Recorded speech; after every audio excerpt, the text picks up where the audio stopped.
शयनं पद्मनाभं सुरेशं विश्वाधारं गगनसदृशं मेघवर्णं शुभांगं लक्ष्मीकान्तं कमलनयनं योगीर्भिध्यानगम्यं वन्दे विष्णु भवभयहरं सर्वलोकैकनाथं कृष्णाय वासुदेवाय हरये परमात्मने प्रणतः क्लेशनाशाय गोविन्दाय नमो नमः। नीलाचलनिवासाय नित्याय परमात्मने बलभद्रसुभद्राभ्यां जगन्नाथाय ते नमः। ओम नमो भगवते वासुदेवाय। ओम क्लीं कृष्णाय नमः। जय जगन्नाथ। समस्तଙ୍କୁ पवित्र निर्जला एकादशीर अनेक अनेक शुभेच्छा शुभकामना और अभिनंदन। आज हूँ निर्जला एकादशी 2025 मसीह निर्जला एकादशी व्रत पड़ुची जून मास 6 तारीख अर्थात शुक्रवार दिन। तेबे चलते देखा निर्जला एकादशीर महात्म्य कौन रही। वर्ष को पड़ुची 24टी एकादशी, 12टी पड़ुची शुक्ल पक्षरे आ 12टी पड़ुची कृष्ण पक्षरे। तेबे 24टी जाक एकादशी निष्ठार सहित करवा उचित। भगवान श्रीहरि विष्णुंकर आशीर्वाद निमंते पाइबा निमंते सबुठारु श्रेष्ठ मार्ग हेउची एकादशी उपवास व्रत पालन। कहीं एकादशी तिथि हेउची आ एकादशी व्रत हेउची भगवान विष्णुंकर सबुठारु प्रिय व्रत और प्रिय तिथि। तेबे आपण माने तो जानिथिबे निश्चित भाव में मु सबु मोर ए एकादशी महात्मा वीडियो रे कहूची जे एकादशी व्रत काहेकि पालन करा जाए, एकादशी तिथि काहेकि विष्णुंकर एते प्रिय तिथि अटे। एकादशी तिथि विष्णुंकर सबुठारु प्रिय तिथि कहीं एकादशी जने होचंती देवी जे कि श्रीहरि नारायण विष्णुंकर ही शरीर उत्पन्न होकर विष्णु को रक्षा करथिले मूर असुरठू। एनु से दिन ठारू एकादशी तिथि होची विष्णुंकर सबुठारु प्रिय तिथि। आ जो माने भी एकादशी व्रत पालन करिवे से भगवान कर निकटवर्ती हेबे ओ वैकुंठ प्राप्ति हेबे बोली भगवान विष्णु कहिचंती। तो यही एकादशी पालन करने को हेले केतेक नियम मध्य मानिबा को पड़ी थाए। से नियम गुड़िक है एकादशी तिथि रे मुख्यतः शस्य भोजन ग्रहण करिवे नहीं, जेमिति कि डाली चाउल गहम यह सबू आहार खाइबे नहीं, यह सबू वर्जन करिवे। एकादशी प्रकृत रे जलाहार निर्जला और फलाहार करा जाए। तेबे जो माने पारुचंती निर्जला करुचंती, जो माने पारु नाहंती फलाहार मध्य करुचंती। जो मानकर स्वास्थ्यगत समस्या रही से माने किछि सुआ चाउल किंबा सिंगड़ा अट्टा इत्यादि सब मध्य खाइकिरी करि पारुचंती। आ एकादशी व्रतटा 3 दिन पालन करबा उचित। दशमी एकादशी और द्वादशी। दशमी रे और द्वादशी रे सात्विक भोजन ग्रहण करबा उचित एक बेला और एकादशी तिथि रे एकादशी व्रत निष्ठार सहित पालन करबा उचित। यही व्रत पालन करिवार मुख्य उद्देश्य है आमर आध्यात्मिकता ज्ञान को आमर आध्यात्मिकता दिग को आमर वृद्धि करबा। आमे भगवान कर उपवास करूँ माने भगवान कर नाम स्मरण करबा उचित। दिन सारा जिते पारु पर्यंत मौन रहिबा उचित, कथबार्ता बेसी करबा उचित नुह, भगवान का चिंतन रे रहिबा उचित। से दिन मिछ कहिबा उचित नुह, कहार हृदय को बाधा देबा उचित नुह। जिते पारु पर्यंत श्रीहरिंकर बीज मंत्र हरे कृष्ण कृष्ण कृष्ण हरे हरे हरे राम राम राम हरे हरे यह जप करबा उचित। भगवान को यह दिन तुलसी मंजूर निश्चित भाव में अर्पण करेंगे। तेबे निर्जला एकादशी होची जोटा कि जल मध्य ग्रहण करेंगे नहीं। यही महात्म्य कहुई जे अमृत तुल्य खाद्य मिलिले मध्य किंबा अमृत मिलिले मध्य उदय तिथिରୁ उदय तिथि माने एकादशी दिन सारा ବର୍ଜନ କରିବା ଉଚିତ। ତେବେ ଯେଉଁ 24ଟି ଏକାଦଶୀ ରହିଛି 24ଟି ଏକାଦଶୀର ଫଳ ଗୋଟିଏ ଏକାଦଶୀ ନିର୍ଜଳା ଏକାଦଶୀ ଯେଉଁଟାକି ପାଣ୍ଡବ ଏକାଦଶୀ କୁହାଯାଏ ବା ଭୀମସେନ ଏକାଦଶୀ ମଧ୍ୟ କୁହାଯାଏ। ତ ଏହି ଗୋଟିଏ ଏକାଦଶୀ ପାଳନ କଲେ ନିଷ୍ଠାର ସହିତ 24ଟି ଏକାଦଶୀ ବ୍ରତ ପାଳନର ଫଳ ପାଇବେ ବୋଲି ଏଠାରେ ବର୍ଣ୍ଣନା କରିଛନ୍ତି। ପଣ୍ଡୁସୁତ ଭୀମସେନ ବ୍ୟାସଙ୍କୁ ପଚାରିଛନ୍ତି, କହୁଛନ୍ତି ଯେ ହେ ବ୍ୟାସଦେବ, ଆଉ ମୋତେ ସମସ୍ତେ ପାଣ୍ଡବ ଭାଇମାନେ କହୁଛନ୍ତି, ଦ୍ରୌପଦୀ କହୁଛନ୍ତି ଏକାଦଶୀ ବ୍ରତ ପାଳନ କରିବାକୁ, ଆଉ ମୁଁ ତ ଏମିତି ଏକାଦଶୀ ବ୍ରତ ପାଳନ କରିପାରିବି ନାହିଁ। ଆପଣ ତ ଜାଣିଛନ୍ତି ମୁଁ କେତେ ଭୋକିଲା ରହେ, ଦିନେ ଓଳିଏ ନ ଖାଇଲେ ମୁଁ ରହିପାରେ ନାହିଁ। ତେବେ ଏହି ଏକାଦଶୀ ବ୍ରତ ପାଳନ ନ କଲେ ପାପରୁ ମୁକ୍ତ ପାଆନ୍ତିନି ବୋଲି କୁହାଯାଏ। ତେବେ ମୋତେ ଏମିତି କିଛି ବ୍ରତ କୁହନ୍ତୁ ଯାଦ୍ୱାରା କି ମୁଁ ପାପରୁ ମୁକ୍ତି ପାଇବି ଓ ବୈକୁଣ୍ଠ ପ୍ରାପ୍ତି ପାଇପାରିବି। ତେବେ ବ୍ୟାସ କହୁଛନ୍ତି, ହେ ପଣ୍ଡୁସୁତ, ତୁମେ ଗୋଟିଏ ବ୍ରତ କର ଯେଉଁଟାକି ଜ୍ୟେଷ୍ଠ ମାସର ଶୁକ୍ଳପକ୍ଷ ଏକାଦଶୀ ଯେଉଁଟାକି ନିର୍ଜଳା ଏକାଦଶୀ। ଏଇ ଗୋଟିଏ ଦିନ ଯଦି ତୁମେ ନିର୍ଜଳା ରହିକିରି ବ୍ରତ କରିପାରିବ ତେବେ ତୁମେ 24ଟି ଏକାଦଶୀର ବ୍ରତର ଫଳ ପ୍ରାପ୍ତି ପାଇପାରିବ। ତେବେ ଭୀମସେନ ଏହି ଏକାଦଶୀକୁ କରିଥିଲେ ଯିଏକି ବିନା ଖାଇବାରେ ରହିପାରୁନଥିଲେ। ଏଣୁ ଏହାକୁ ପାଣ୍ଡବ ଏକାଦଶୀ ବା ଭୀମସେନ ଏକାଦଶୀ ବୋଲି କୁହାଯାଏ ବା ନିର୍ଜଳା ଏକାଦଶୀ ବୋଲି କୁହାଯାଏ। ତେବେ ଚାଲନ୍ତୁ ଆରମ୍ଭ କରିବା ବ୍ରତ କଥା।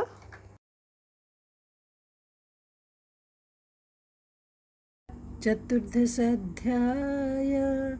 ଭୀମ କହନ୍ତି, ବ୍ୟାସେ ଚାହିଁ ଶୁଣନ୍ତୁ କିଛି ପଚାରଇ।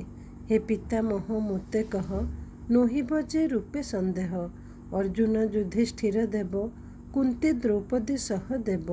ନକୁଳ ମାନେ ଯେ ସମସ୍ତେ, ନିଷେଧି ଅଛନ୍ତି ଯେ ମୋତେ। ହୁଅନ୍ତେ ଶ୍ରୀହରି ବ୍ୟାସର, ଭୁଞ୍ଜିବ ନାହିଁ ବୃକୋଦର। ଏକାଦଶୀରେ ନ ଭୁଞ୍ଜନ୍ତି, ଯେହରି ପ୍ରୀତିକି ବାଞ୍ଚନ୍ତି। ଶୁଣି ମୁଁ ତାହାଙ୍କୁ ବୋଇଲି, ଜାଣ ନାହିଁ କି ଭୀମ ବୋଲି। ଅତି ଦୁଃସହ କ୍ଷୁଧା ମୋର, ନ ଜାଣ ଏକ ବୃକୋଦର। ଦେବି ମୁଁ ହରି ପ୍ରୀତି ପାଇଁ, ଦାନମାନଙ୍କୁ ଦ୍ୱିଜେ ରାଏ। ଶ୍ରୀକୃଷ୍ଣ ପୂଜା ମୁଁ କରିବି, ଉପାସେ ରହି ନ ପାରିବି। ଏମନ୍ତ ଶୁଣି ମୋ ବଚନ, ବୋଲନ୍ତି କର ଆଭୋଜନ। ଏଥକୁ ବିଧେୟ କହିବା, ଦୁଃସହ ହେଲେ ହେଁ ସହିବା। ଶୁଣିଣ ଭୀମର ଭାଷିତ, କହନ୍ତି ସତ୍ୟବତୀ ସୁତ। ବ୍ୟାସ ଉବାଚ, ଯେବେ ତୁମ୍ଭର ସ୍ୱର୍ଗ ଇଷ୍ଟ, ନ କର ଜାଣ ହେ ଅନିଷ୍ଟ। ଦୁଇ ପକ୍ଷରେ ଏକାଦଶୀ, କରିବ ହୋଇ ଉପବାସୀ। ଭୀମସେନ ଉବାଚ, ହେ ପିତାମହ ମହାବୃଦ୍ଧ, କହୁଛି ତୁମ୍ଭ ଅଗ୍ରେ ଶୁଦ୍ଧ। ଏକ ଭୋଜନ ସହି ନୁହେଁ, ଉପବାସରେ କାହୁଁ ରହେ। ବୃଦ୍ଧ ନାମକ ଏକ ଅନଳ, ସେ ସଦା ମୋ କୁକ୍ଷିରେ ମଳ। ଅତି ମାତ୍ରକେ ନ ସାରିଲେ, ସେ ଶାନ୍ତ ନୁହଁଇ ଯେ ଭଲେ। ସହି ନ ପାରେ ଉପବାସ, ଦିଅନ୍ତୁ ଅନ୍ୟ ଉପଦେଶ। ଯେଣେ ମୋହର ସ୍ୱର୍ଗ ଦେବ, କୃଷ୍ଣର ପ୍ରୀତି ନ ଭାଙ୍ଗିବ। ଏମନ୍ତ କହନ୍ତୁ ବିଚାରି, ହେ ପିତାମହ ଦୟା କରି। ବ୍ୟାସ ଉବାଚ, ବୃଷଭା ମିଥୁନରେ ଥାଇ, ଜ୍ୟେଷ୍ଠେ ଯେ ଏକାଦଶୀ ହୋଇ। ଉଦକ ବର୍ଜିତା ଏ ଜାଣ, କରିବ ମାତ୍ର ଆଚମନ। ଏଥିରେ କିଛି ନ ଭୁଞ୍ଜିବ, ଅନ୍ୟଥା ବ୍ରତ ଭଙ୍ଗ ହେବ। ଉଦୟ ପର୍ଯ୍ୟନ୍ତ, ଛାଡ଼ିବ ହେଲେ ହେଁ ଅମୃତ। ଦ୍ୱାଦଶୀର ଫଳ, ପାଇବ ଅଯତ୍ନେ ସଫଳ। ବିମଳ ପ୍ରାତଃକାଳ ସ୍ନାନ, କରିବ ଦ୍ୱାଦଶୀର ଦିନ। ତିଳ ସୁବର୍ଣ୍ଣ ଦେବ ଦାନ, ଦ୍ୱିଜାତି ଜାଣି ଯେ ବିଧାନ। ବ୍ରାହ୍ମଣମାନଙ୍କ ସହିତ, ହୋଇ ଭୁଞ୍ଜିବ କୃତ୍ୟ। ଏ ରୂପେ କଲେ ଯେଉଁ ଫଳ, ଶୁଣ ହେ ଭୀମ ବଳିଆର। ବର୍ଷକେ ଯେତେ ଏକାଦଶୀ, ସେମାନଙ୍କର ଫଳ ମିଶି। ଯେତେ ମିଳିବ ଫଳ ତୋତେ, ଏ ଏକାଦଶୀରେ ସମସ୍ତେ। ତେଣୁ ଏ ଉଦକ ବର୍ଜିତ, କରି ହୋଇବ ସର୍ବର୍ଜିତ। ଏମନ୍ତ କହିଛନ୍ତି ହରି, ଯେ ଶଙ୍ଖ ଚକ୍ର ଗଦାଧାରୀ।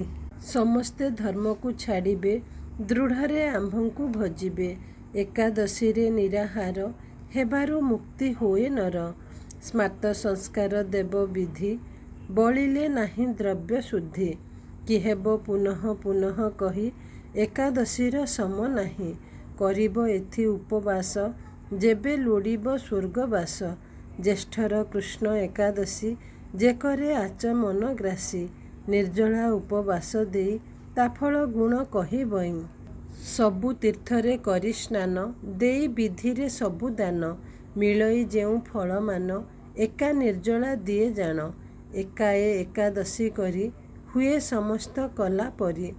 ଦିଅନ୍ତି ଧନ ଧାନ୍ୟ ପୁଣ ପୁତ୍ର ଆରୋଗ୍ୟ ଶୁଭମାନ। ଏକାଦଶୀରେ ଉପଶୁଣ ସତ୍ୟ କହୁଛି ଭୀମସେନ। ଅତ୍ୟନ୍ତ ଉଚ୍ଚ ଭୟଙ୍କର କଳା ଦୁର୍ଦ୍ଦଣ୍ଡ ପାଶଧର। ଇଦୃଶ ଯମଦୂତ ଦେଖ ଯାଆନ୍ତି ନାହିଁ ଯାହା ପାଖ। ସୁସୌମ୍ୟ ରୂପେ ପୀତାମ୍ବର ଅଟନ୍ତି ଶଙ୍ଖ ଚକ୍ରଧର। ଇଦୃଶ ବିଷ୍ଣୁ ଦୂତେ ଅନ୍ତେ ନିଅନ୍ତି ବୈକୁଣ୍ଠ ପଥେ। ଏମନ୍ତ ବ୍ୟାସଠାରୁ ଶୁଣି ସବୁ ପାଣ୍ଡବେ କଲେ ଜାଣି। ହେ ନୃପ କରି ଉପବାସ ଯତ୍ନରେ ପୂଜି ଶ୍ରୀନିବାସ। ହେବ ସମସ୍ତେ ପାପକ୍ଷୟ ଦେବେ କରିବେ ଜୟ ଜୟ। ମଧ୍ୟେ ଦ୍ୱାଦଶୀ ଦଶମୀର ନୋହିବ ଅପରାଧ ତୁର।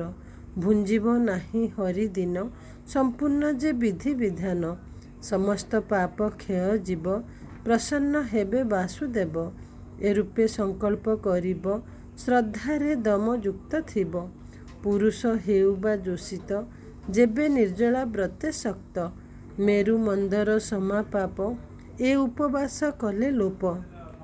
ଅମ୍ବୁ ବର୍ଜିତା ଏକାଦଶୀ ପାପକୁ କଲେ ଭସ୍ମ ରାଶି।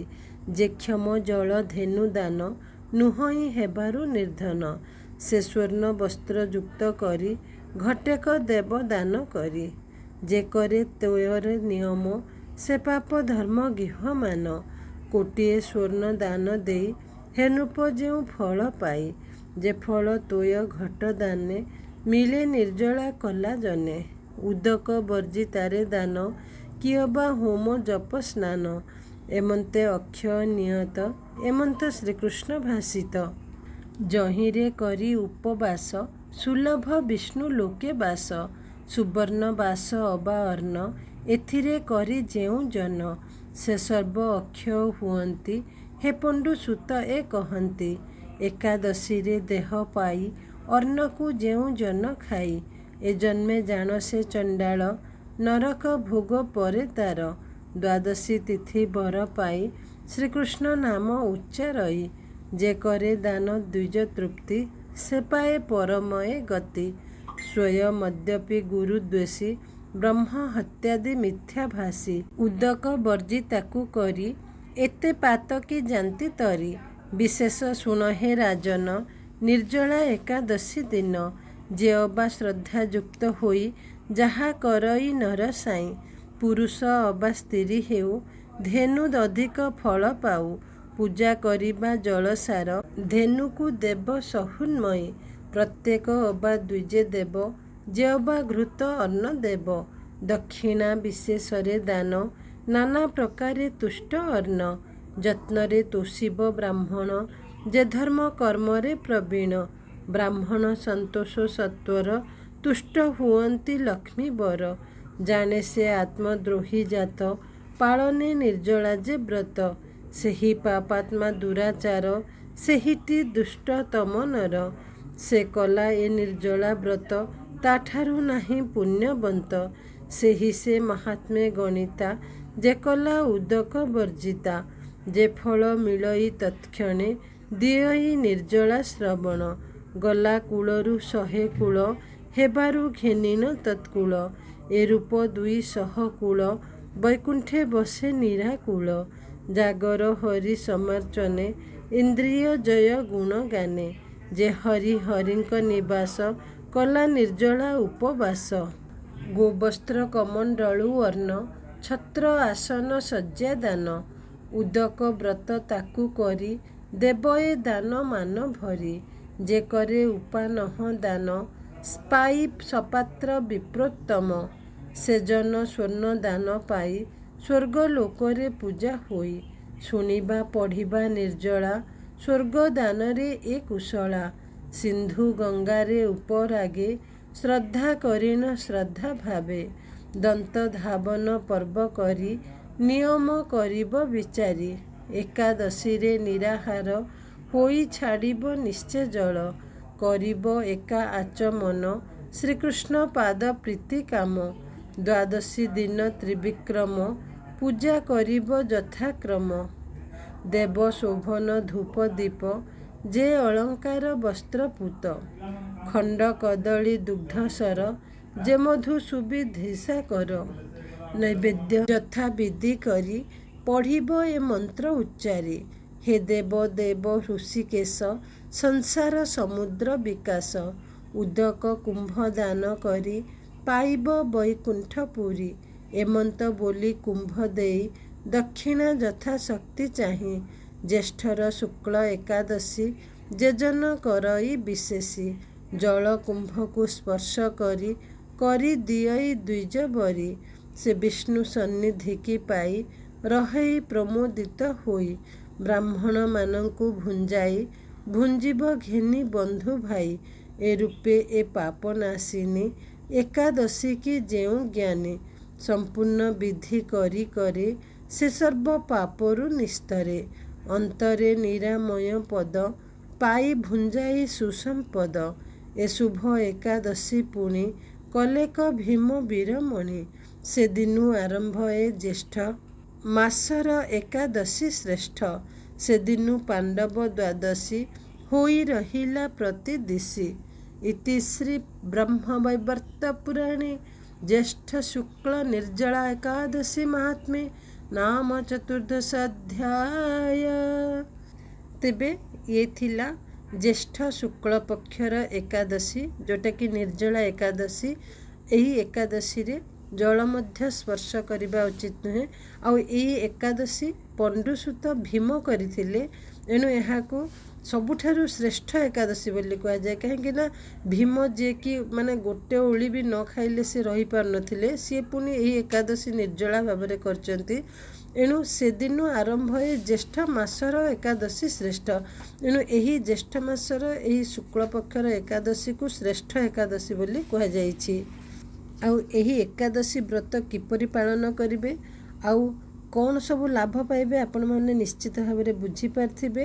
ତେବେ ଆପଣମାନେ କଥାଟି ଶୁଣି ସାରିଲା ପରେ ଆପଣଙ୍କର ପ୍ରିୟଜନମାନଙ୍କ ସହିତ ଏହାକୁ ସେୟାର କରିଦିଅନ୍ତୁ। କାହିଁକି ନା ଏଠି କହିଛନ୍ତି, ଏକାଦଶୀ ମହାତ୍ମ୍ୟରେ ବର୍ଣ୍ଣନା କରିଛନ୍ତି ଯେ ଶୁଣିବା ପଢ଼ିବା ନିର୍ଜଳା ସ୍ୱର୍ଗ ଦାନରେ ଏ କୁଶଳା। ଏଣୁ ଆପଣମାନେ ଶୁଣି ସାରିଲା ପରେ ଏଟାକୁ ଅନ୍ୟମାନଙ୍କୁ ବାଣ୍ଟି ଦିଅନ୍ତୁ, ଯଦ୍ୱାରା ଆପଣଙ୍କର ମଧ୍ୟ ମଙ୍ଗଳ ହେବ। ଆଉ ସମସ୍ତେ ଯଦି ପଢ଼ି ନ ପାରିବେ ତାହେଲେ ଏଟା ଶୁଣିବା ଦ୍ୱାରା ମଧ୍ୟ ଏକାଦଶୀ ପୁଣ୍ୟ ଫଳ ପ୍ରାପ୍ତ ହୋଇଥାଏ। ଆପଣମାନଙ୍କୁ ଗୋଟିଏ ଅନୁରୋଧ, ଆପଣମାନେ କଥାଟିକୁ ଶୁଣି ସାରିଲା ପରେ କମେଣ୍ଟ ବକ୍ସରେ ଲେଖିଦିଅନ୍ତୁ ଜୟ ଜଗନ୍ନାଥ, ଜୟ ହରି ଶ୍ରୀ ହରି ନାରାୟଣ ବିଷ୍ଣୁ, ଓମ୍ ନମ ଭଗବତେ ବାସୁଦେବାୟ, ଓମ୍ କ୍ଲିଂ କୃଷ୍ଣାୟ ନମଃ। ଯାହା ବି ଭଗବାନଙ୍କର କଥାଟିଏ ଲେଖିଦିଅନ୍ତୁ।